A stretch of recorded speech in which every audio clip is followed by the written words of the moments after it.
কি হলো আজকে মুসলমান যে জিনিস নিয়ে ব্যস্ত থাকা চাই সেই জিনিসের ব্যস্ততা নেই। আল্লাহকে ভালোবাসো, আল্লাহকে মানো, আল্লাহর কথা বলো। এক জায়গায় বসে বসে আল্লাহর কথা বললে, আল্লাহ রসুলের কথা বললে কি যে মজা। একদম মনে হয় যে দুনিয়া জান্নাতে এসে, জান্নাতে এই দুনিয়াতে এসে গেছে, দুনিয়াটাই যেন জান্নাত হয়ে গেছে। এত মজা, এত আনন্দ আল্লাহ রসুলের আলোচনার মধ্যে। সেগুলি মুসলমানের কোথায়? আর যারা নেতা হয়েছে ঘুম থেকে চাকরি, গণতন্ত্র, খালি গণতন্ত্র, খালি। আরে ভাই, তোমাদের কোনো কাজই নেই। 12টা মাস পত্রিকার পাতাগুলো, শত শত পত্রিকার পাতা জুড়ে খালি গণতন্ত্র। আরে ভাই, মাওলাতন্ত্র তো শোনাও, এত গণতন্ত্র শোনাও, মাওলাতন্ত্র শোনানোর সুযোগই নেই তোমাদের। কি নেতা!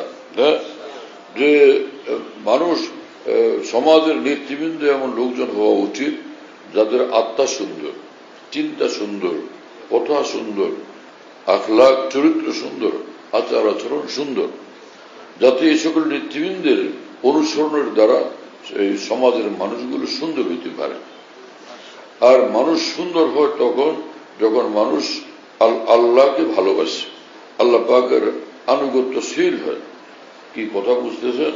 হ্যাঁ, যখন মানুষ যে রাসূলুল্লাহ সাল্লাল্লাহু আলাইহি ওয়াসাল্লামের জীবনকে ফলো করে তখন মানুষ সুন্দর হয়।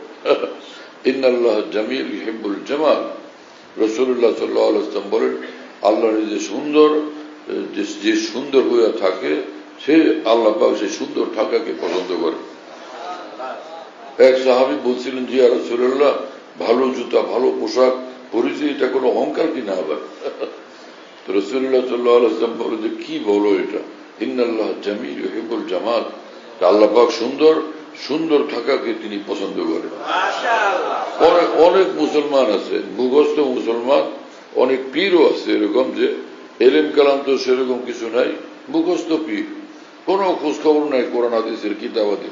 হ্যাঁ, মুরিদদেরকে মুজাহাদা শিখিয়ে দেয়, এই পেট ভরে খাইস না, একটু খাবি, কষ্ট করবি, জান্নাতে যাবি। লা হাওলা ওয়ালা কুওয়াতা ইল্লা বিল্লাহ। আরে ভাতে মারবো, পানিতে মারবো, দশা করতেছো তুমি?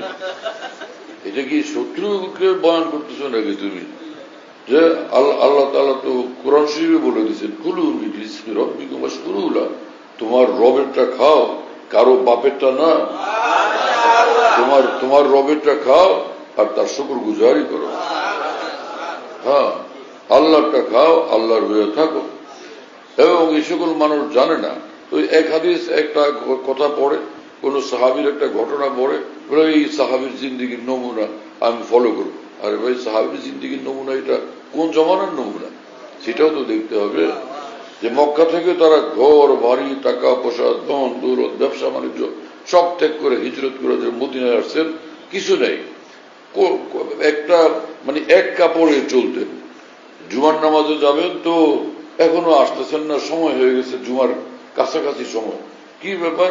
পরে আসছেন, দেরি হলো কেন? যে আমার তো একটাই কাপড়, তো গোসল করে এটা শুকানোর পরে ওরা সেটা পরে আমি আসছি। এখন আমাদের কি এক কাপড়ে থাকতে হবে?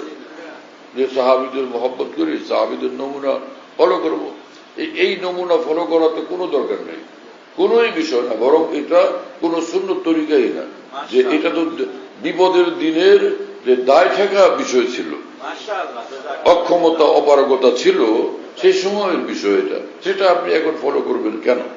এই কথা বুঝেন নাই? হ্যাঁ, এই মুজাহাদা আদৌ উদ্দেশ্য নয়, এরকম মুজাহাদার দ্বারা কোনো সওয়াব নেই।